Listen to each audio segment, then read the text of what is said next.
Hello there, welcome to our channel Login Helps again. Hope you are doing fine. I'm back with another tutorial video, and today I'll be showing you how to transfer the ownership of a Discord server from one account to another account. Now, without further ado, let's dive right into the video. But before that, don't forget to like, subscribe, and hit the bell icon for more videos. First, open the Discord app.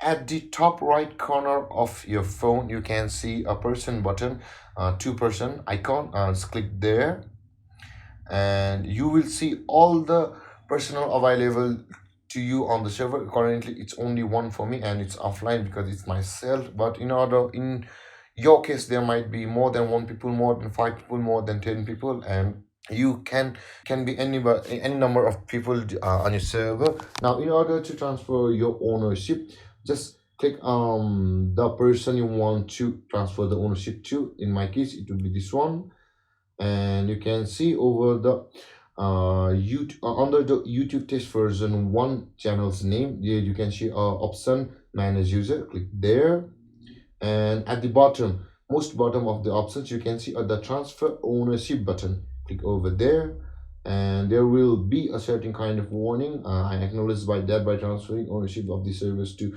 and it officially belongs to them. And if you really want to transfer, just click on that and hit the transfer button.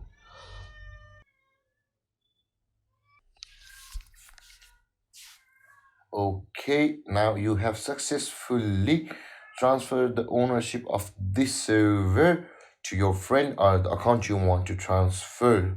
That's it, guys. This is this easy to transfer the ownership of your Discord server from one account to another account or your friend.